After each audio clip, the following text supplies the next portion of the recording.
জুলাই সনদ বাস্তবায়নে ও জাতির স্বার্থে রাজনৈতিক দলগুলোর মধ্যে খোলামেলা আলোচনার আহ্বান জানিয়েছেন জামায়াতে ইসলামের আমির ডক্টর শফিকুর রহমান। 2 সপ্তাহের বিদেশ সফর শেষে মঙ্গলবার দেশে ফিরে তিনি আরও বলেন, সরকার সহ সব পক্ষ আন্তরিক হলে রাজনৈতিক সংকট সমাধান সম্ভব।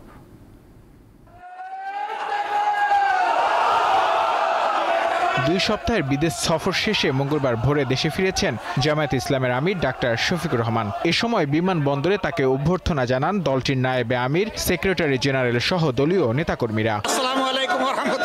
ভিআইপি গেটে সাংবাদিকদের কাছে বিদেশ সফরের বিস্তারিত তুলে ধরেন আমির। আমি আসলে নিজের কোনো প্রয়োজনে দেশ থেকে বের হইনি। আমি বের হয়েছিলাম দেশ এবং জনগণের প্রয়োজনে। যেখানে গিয়েছি জনগণের স্বার্থকে, দেশের স্বার্থকে সামনে রেখেই কথা বলার চেষ্টা করেছি। এক প্রশ্নের জবাবে জোটবদ্ধ হয়ে নির্বাচনে অংশ নেওয়ার ইঙ্গিত দিয়ে তিনি বলেন, সংসদ নির্বাচনকে সামনে রেখে প্রার্থীদের চূড়ান্ত তালিকা অচিরেই প্রকাশ করবে জামায়াত ইসলামী। বিএনপি তারাও চূড়ান্ত তালিকা প্রকাশ করেনি।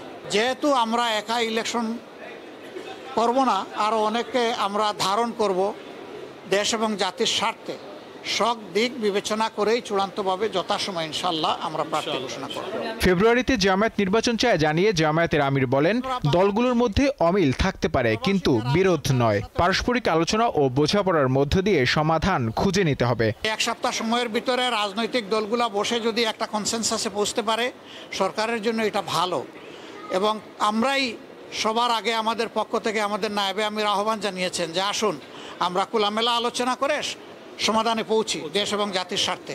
আমরা আশা করি অন্যরা আমাদের এই আহ্বানকে সাড়া দিবেন ইনশাআল্লাহ। সৌদি আরবে পবিত্র ওমরা পালন এবং যুক্তরাষ্ট্র ও যুক্তরাজ্য সফরের উদ্দেশ্যে গত 19 অক্টোবর ঢাকা ছেড়েছেন জামায়াতে ইসলামের আমির।